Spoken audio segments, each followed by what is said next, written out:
Welcome to the show, folks. This is Wrestling Changed My Life. Here we go. I beat Lampy in the semis, and I remember as you're coming out, they interview you, and they were like, "Oh, how does it feel being the underdog?" And that was the first time in my head because even though other people might have been thinking that, and the seed said it, my family, my training partners, my coaches, we all kind of just thought I was going to win. We can endure anything and adapt and pivot and change. Wrestling gave us that ability. I would say nothing in life has impacted me more than the things wrestling has taught me in terms of self-reflection, resilience. Toughness. Some guys have it, some guys don't. Adversity, 100%. How to pick myself up and be a man after I failed. And everything that has shaped my life and where I'm at today would not be there without the values and basically the lessons I've learned through the sport of wrestling. For me, wrestling saved my life because it allowed me to focus and channel my energy. We're fortunate if you wrestled, because if you wrestled, natural talent helps, but it's 5% of the ingredient. It pales in comparison to heart and technique and effort. It humbled me, taught me humility. Nothing can humble you more than wrestling. I think it's the learning to adapt, right? You learn how to adapt, you learn how to solve problems. If I look back at my time I spent wrestling, if it gave me one thing more than anything else, it's mental toughness. Ladies and gentlemen, welcome back to the show. You're listening to the Wrestling Changed My Life podcast. This is your host, Ryan Warner. I'm on my last day of vacation, and I forgot my microphone. So I'm recording the intros on my iPhone. Please forgive the poor audio quality. Okay, let's get to it. My guest today is Haley Augello, 2016 Olympian, 2013 Cadet World champ, and my favorite credential, she's from the Chicago area, a real assassin on the mat. I had a great time talking with Haley and hope you enjoy it. Fan of the week goes to Guy Harris, University of Tennessee, Chattanooga alum, Clearwater Beach, Florida resident. Thank you so much for listening, Guy. I appreciate it. That's it, folks. Let's get to the show with Haley Augello. All right, we're here with Haley Augello. Welcome to the podcast. How are you? I'm good. How are you? Doing real well. I hear you're out in Iowa City right now. What's the vibe like coming off of Midlands? Are the guys back yet, or are they still kind of on break? Yeah. I just actually saw them this morning when we went in for the lift. They were getting back on the mat, had some stadium runs to do, so they're just right back into staying intense with that Hawkeye mentality. So it's pretty cool to see. Running stadiums already. That's crazy. Now, have you trained out at Iowa City and the Hawkeye Club a lot over the years? No, this is actually my first time ever coming out here to train, and it's actually the first time I've been back here since 2016 Olympic trials. So it's nostalgic and really cool to be back here and have all those memories come back right before trials coming up here in a couple months. Man, because I'm sure you warm up in the wrestling room during an event like that. Is that safe to say? Yeah. Okay. God, so that's truly the first time since 2016 that you've been back in that room? Yeah. Oh my God, I can imagine. A little bit of nerves, a little bit of excitement. So, when you kind of put your training together, and I was talking to Allie, who I know you're training with now, about this, how do you decide where you're going to go during a given week, and if you're going to train in Colorado, overseas, or Iowa City? Is that something you just kind of do one-off, or is it all planned and articulated? I think with women's wrestling right now, a lot of it's when an opportunity is presented to you, you have to decide if it's something you want to jump on or if it's not the right time in your training. I know with the RTCs growing for women, it's starting, slowly but surely, but right now we don't really have that many opportunities, and Hawkeye is really the only RTC with several girls on it. So yeah. When they asked me if I want to come out and train, I jumped on it because Allie's a silver medalist, Kayla Miracle's great, Forrest is intense, Michaela Beck's up and coming younger girls. So it's nice to get away from the training center every once in a while and see how, these D1 college guys do it, how other RTCs do it, and just soak up everything, especially when these RTCs are growing and starting to become more of a thing for women. Well, it kind of reminds me of what you did in high school, because from what I've read, you would practiced with the Lockport team, but after a certain point in high school, you did your own kind of international circuit. Yeah. After my freshman year of high school, I had never really wrestled girls division ever. I had always grown up wrestling guys. So after my freshman year of high school, my dad started asking me if I wanted to do, body bar and like, oh, you can make a world team. It's really cool. And, wrestle girls. And I'm like, oh, that's interesting. Like, I never really knew that was an option. So what's body after bar? my freshman year, I started wrestling more, competition wise, wrestling only girls. And I think that gave me more confidence because going into my sophomore year of high school, I started getting beat up by these boys because, they were getting stronger and bigger. And I was just like really, taking a blow to my confidence because guys that I had beaten since I was 8 years old were starting to beat me. And I was like, am I just bad at wrestling now? Like, what's going on? And so then I would start going and competing against girls and women. And I was doing really well. And I was like, you know what? This is what I need to be doing. It's not like I can go and wrestle on a D1 men's college team when high school's over. I have to figure out what I'm going to do as a woman in a male-dominant sport, especially in Illinois where there's not that many women wrestlers. Right. And so what was the circuit like for women wrestling at that time, female wrestling at that time? Was there like a cadet, junior, that whole thing? In 2011, that was the first year they brought back Cadet Worlds. And that was the year that I made the team, and I ended up winning Cadet Worlds that year. But that was the first year they brought back the Cadet World Championships. They had taken it away, I think, for like 15 years. And then 2011 was the first year they had it back. So that was really my first option to compete internationally. It was my first time ever overseas. Wow. And one of my first few tournaments wrestling only girls. So I can't imagine how awesome it must be to wrestle with girls for the first time and finally see that, you are the shit. You are really good. Like, it's got to be such a relief after, everyone knows how much of a grind the high school season is, especially college. And, like, you go from beating these kids in IKWF and doing really well, regardless of guy or girl. You were doing really well, and then you get in there. It's like, to no fault of your own, just through boys hitting puberty and testosterone, things change. Like, how frustrating was that for you? Did you ever kind of go through a period where you questioned wrestling at all, or? Yeah, I wasn't sure if I wanted to keep wrestling once I got to high school. And I remember this is one of my most pivotal moments in wrestling. I had told my dad, and I think my dad must have called Joe Williams at the time, who was the head coach, and then Josh Oster was the assistant coach at the time. He called them, and he was a biology teacher, so in the back he had a little tiny room, and it was at the freshman center, which had no air conditioning, and it was right after summer, so it was so hot. And they pull me back into this little room, and I'm sweating, and they're like, we need a 103 pounder, so you can't quit. Your dad told us you want to quit, but we actually need you. We don't have anyone else, so you can't. And I was like, okay. And after that, it was just I never really thought of it again. What brought you to that point, though, to get there?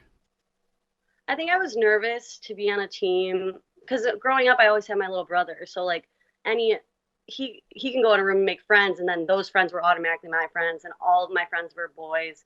And then going into a high school room without my brother, because he's a year younger than me. Yeah.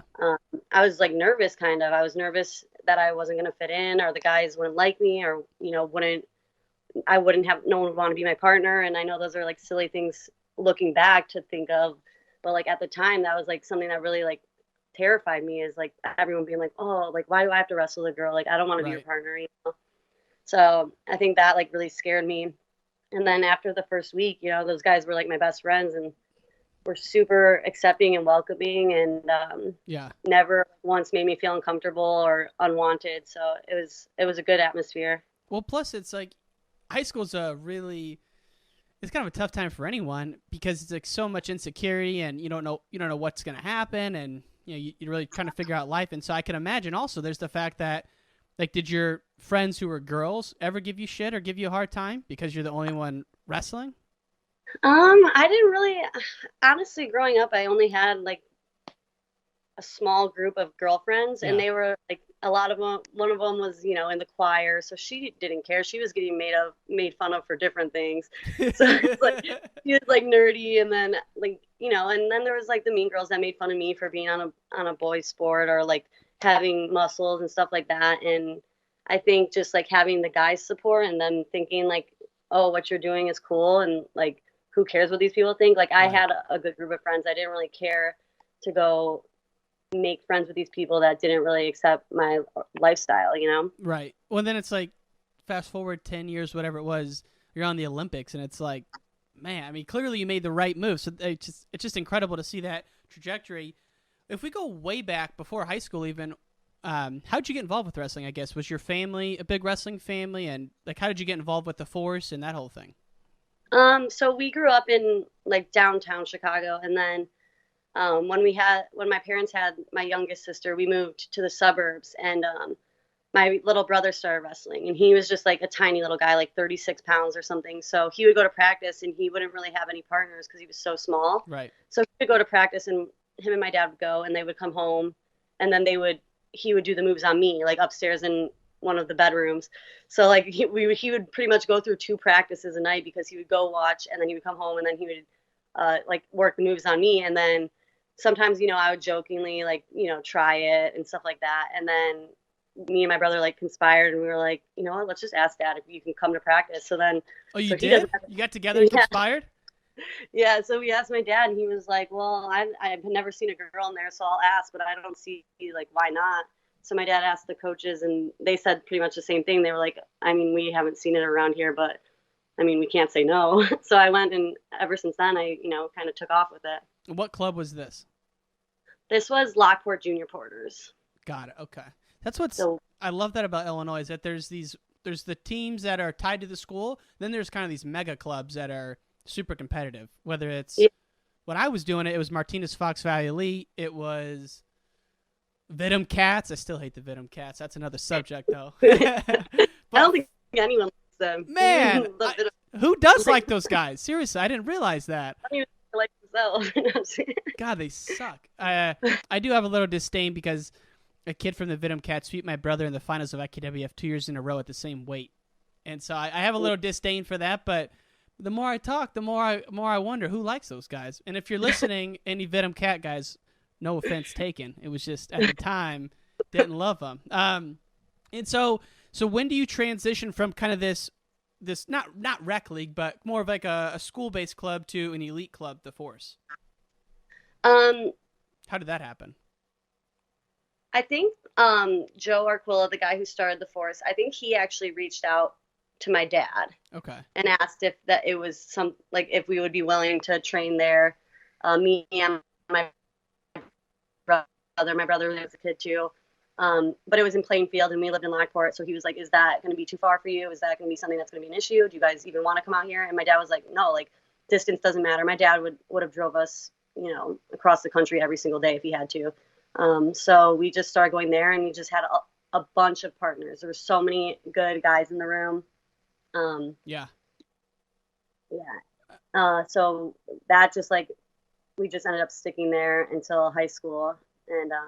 And then I switched over to overtime. Oh, you did?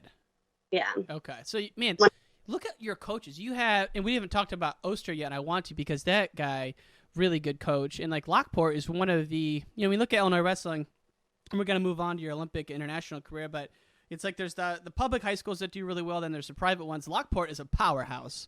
And state, I don't know if they won the states when you were there or not, but talk a little bit about Coach Oster and the impact he had on you and like what makes him unique as a coach based on what you've seen.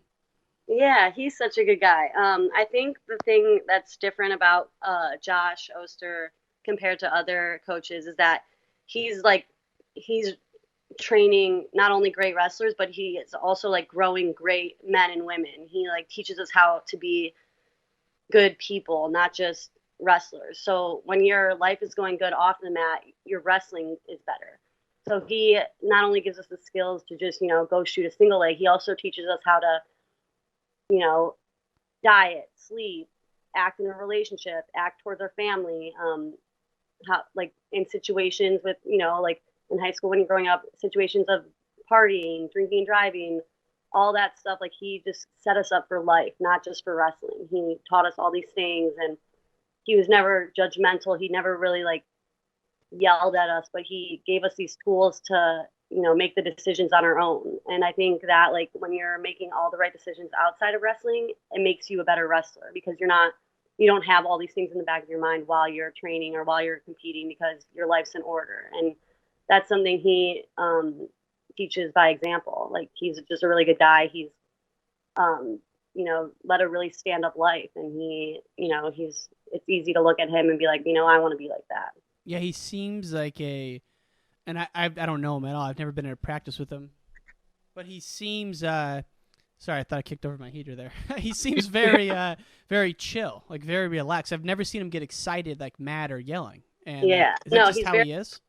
Yeah, he's very composed. I don't think I've ever seen him yell.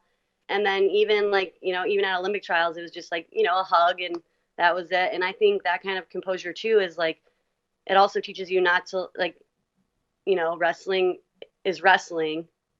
It's not something like you should, you know, feel so distraught about and so sad about, or something you should think like, oh, I'm the greatest ever. You know, right. Like, he keeps it composed. Like, I think a lot of what he sees value in is the person you are off the mat.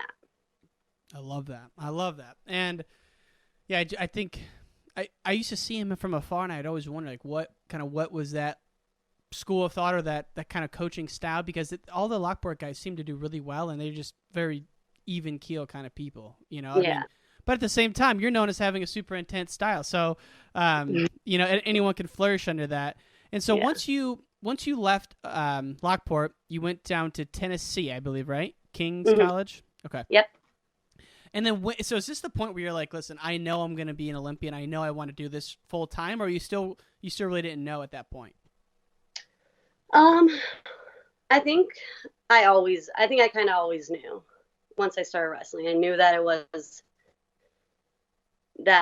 wasn't just going to be a hobby for me, that it was something that, like, I was going to keep chasing down until I got it, which, even though, you know, I did end up going to the Olympics, it's not complete for me, because what I think I'm capable of is bringing home a gold medal. So, like, right. I think in the back of my head, I always kind of knew.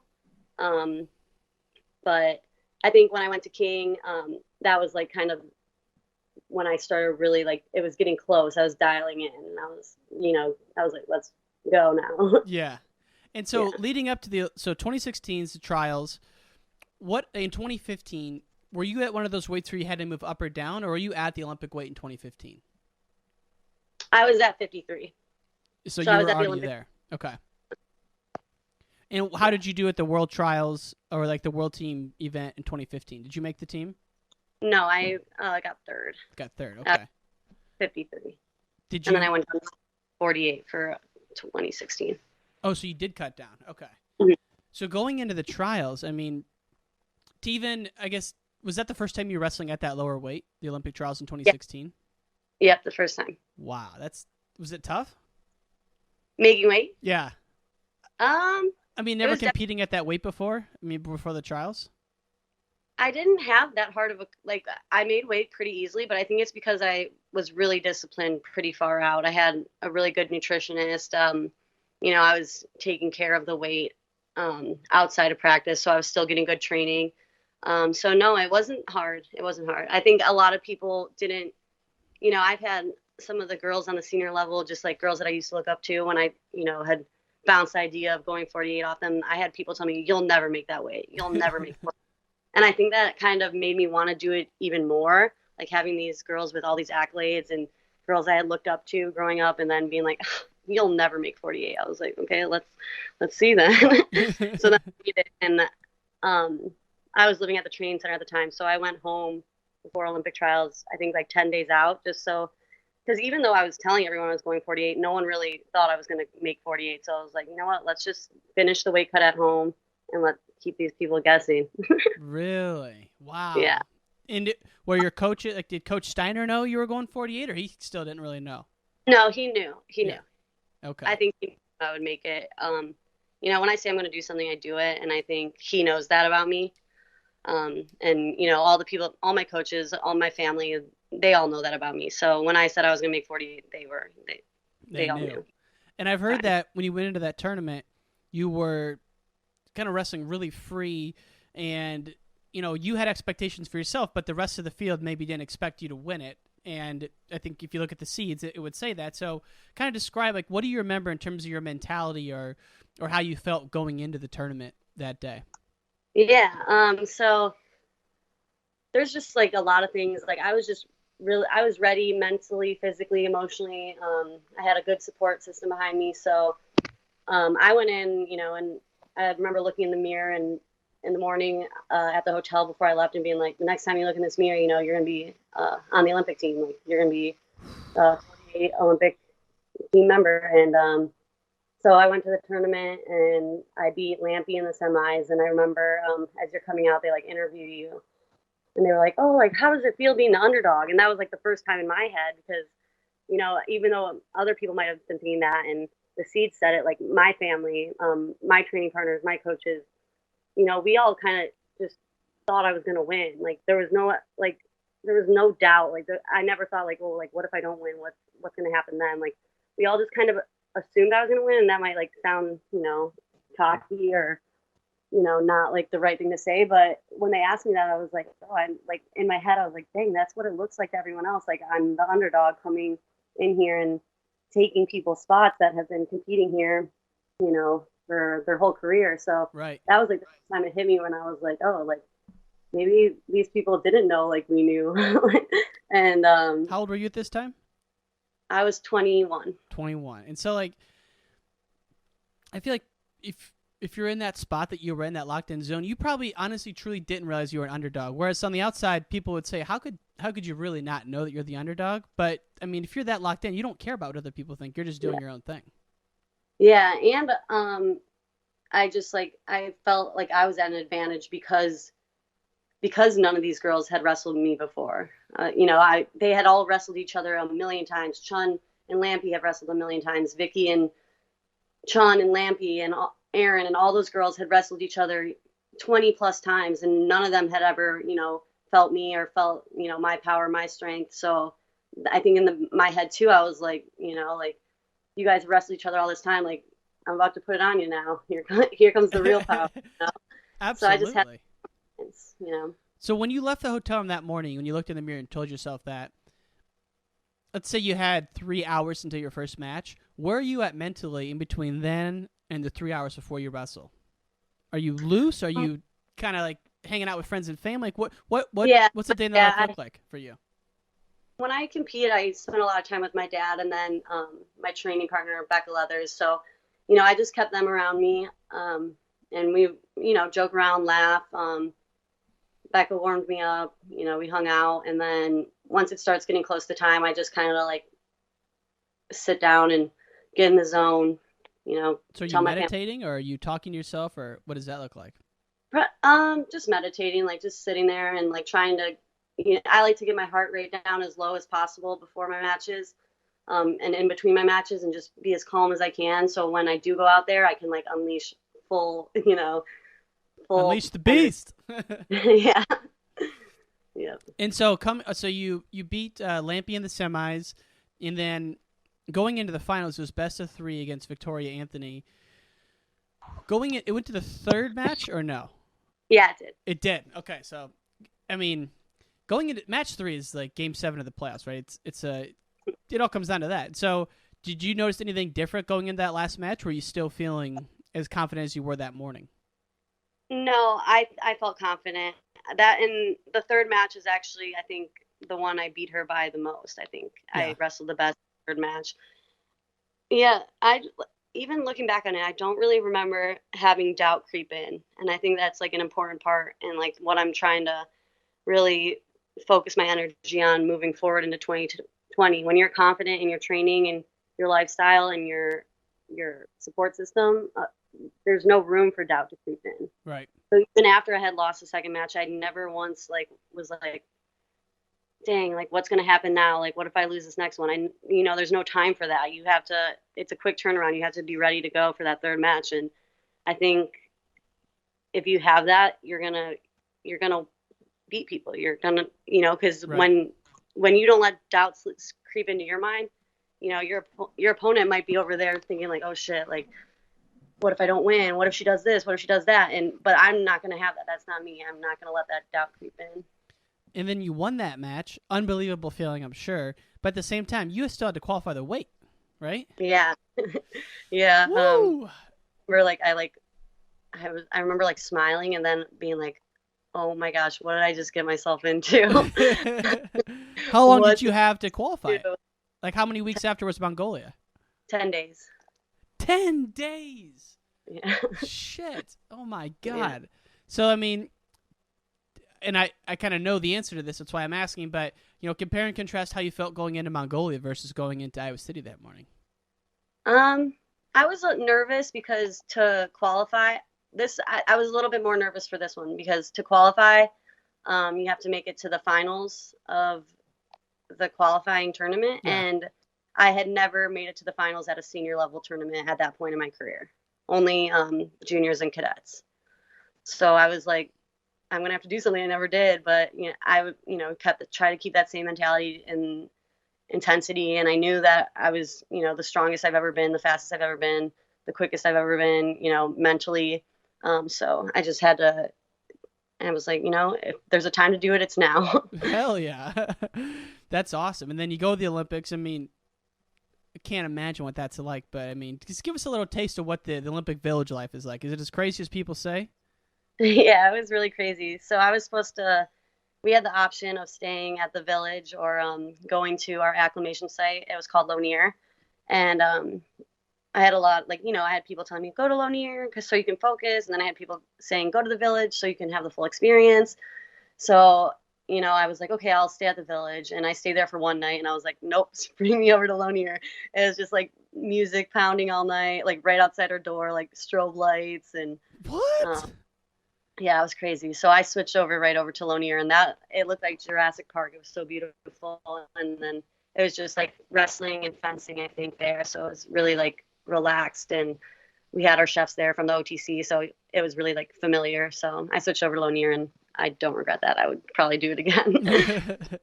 So do people from other countries get together and hang out at that kind of thing? Or is it just like the U.S. track team, they're freaking partying because they don't compete for another 20 days or whatever?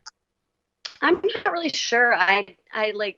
So I competed towards the end too. I competed the 17th, and okay. I think closing ceremonies was the 23rd. So I spent, 20 days at Lonier. So I didn't really have that whole experience, but I did go back to the Village the last couple nights, and yeah, I hung out with some other athletes, track mostly. I can imagine though that when you're there, it's like it's all business. It's one of your life goals. It's your sole purpose in life. So, it's like, yeah, cool to go, but you're there for a mission. And so, heading into 2020, what does it look like now for you between now and April? How many tournaments do you have going on, and do you have that all mapped out?